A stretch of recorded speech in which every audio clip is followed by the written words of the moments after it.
Hello मेरे प्यारे बच्चों, आप सभी का फिर से एक बार पृथ्वी मैथ्स इस प्यारे से चैनल पर स्वागत है। तो आज के इस छोटे से लेक्चर में अपन क्वेश्चन नंबर 8 और क्वेश्चन नंबर 9 डिस्कस करने जा रहे हैं। तो देखिए क्वेश्चन नंबर 8 में क्या दे रखा है कि in triangle L M N ray M T bisects angle L M N. अच्छा, तो ये जो है कौन सा रे है सर? ये रे है बेटा एम टी। ओके, हाँ सर। तो ये किसको बाइसेक्ट कर रहा? एंगल एल एम एन को बाइसेक्ट कर रहा। अच्छा, तो यहाँ पे तो यहाँ पे हम कौन सी प्रॉपर्टी यूज करेंगे बेटा? तो सर हम यहाँ पे प्रॉपर्टी यूज करेंगे property of an angle bisector of a triangle. बराबर, हाँ सर। तो यहाँ पे कुछ एल एम दे रखा है, एम एन दे रखा है और टी एन दे रखा है, आपको एल टी फाइंड करना है। बराबर, हाँ सर। तो लिखना कैसा बेटा, है ना? सोल्यूशन देखो, in triangle L M N, है ना, ray M to bisect angle L M N. अच्छा, हाँ सर। तो by theorem of bisector of an angle of a triangle. Okay, हाँ सर। तो इस थ्योरम के हिसाब से आप क्या लोगे सर? किसका रेशियो लोगे? तो सर हम लेंगे, है ना, ये जो एंगल है इसका जो अपोजिट साइड है ना, इसको ये एम टी क्या कर रही? डिवाइड कर रही है। हाँ सर। तो उसका रेशियो लो, L T upon T N. देखो स्टार्टिंग अपन ने एल से करा बेटा, L T upon T N. तो नेक्स्ट कौन सा होगा? L M upon M N, है ना, ये वाला, है ना, L M upon M N. ठीक है, हाँ सर। तो अब मुझे बताओ एल टी कितना है सर? वही तो फाइंड करना है हमें। टी एन कितना दे रखा है? टी एन यहाँ पे 8 दे रखा है। कितना दे रखा है? 8 दे रखा है। यहाँ पे एल एम कितना दे रखा है सर? 6 दे रखा है। और एम एन सर 10 दे रखा है। तो कुछ नहीं, बाकी से सिंपल सा कैलकुलेशन है ना, क्रॉस मल्टीप्लाई कर लो तो क्या मिलेगा? 10 इंटू, है ना, एल टी बराबर 6 इंटू 8। ओके, हाँ सर। तो मुझे बताओ 10 इंटू एल टी ये कितना हो जाएगा सर? ये 48 हो जाएगा। बाद में L T is equal to 48 upon 10, मतलब एल टी इक्वल टू कितना मिला मेरे प्यारे बच्चों? सर 4.8 मिला। यहाँ तक बात है समझ में? बहुत इजी क्वेश्चन था। नेक्स्ट क्वेश्चन ऐसा ही है ना? तो देखो क्वेश्चन नंबर 9। यहाँ पे इस क्वेश्चन में क्या बोला गया है कि in triangle ABC segment BD bisect कर रहा है एंगल एबीसी को। अच्छा सर, है ना। तो यहाँ पे A B is equal to X दे रखा है, A D is equal to X minus two, D C is equal to X plus two और B C is equal to X plus 5। तो यहाँ पर भी हम वही थ्योरम यूज करेंगे। ठीक है, हाँ सर।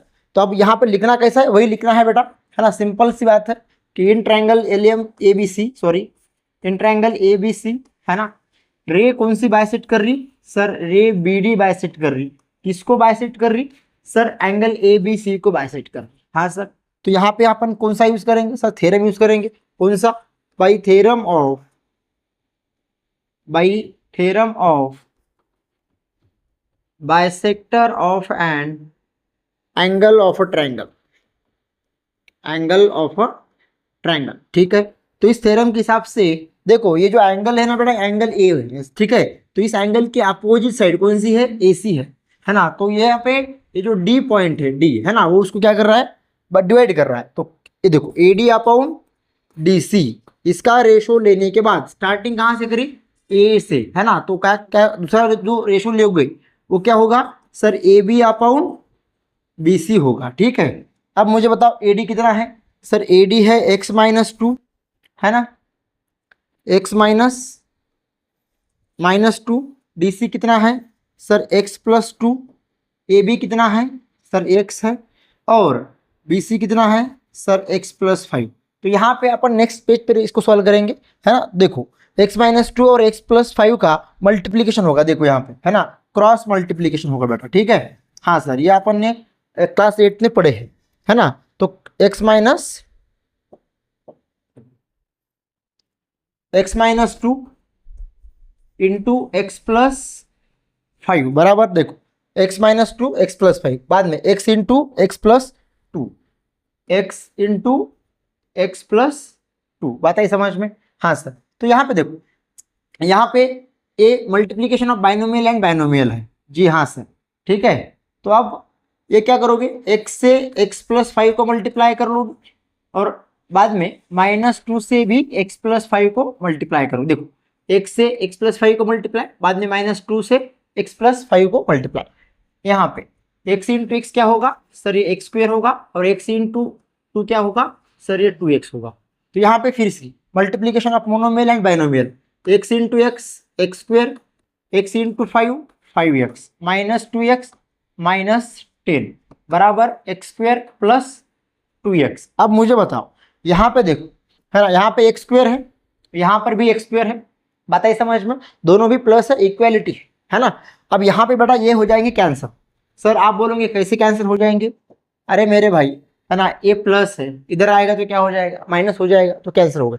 5x - 2x कितना हुआ सर, 5x - 2x 3x होगा, ये -10 बराबर क्या बचा 2x।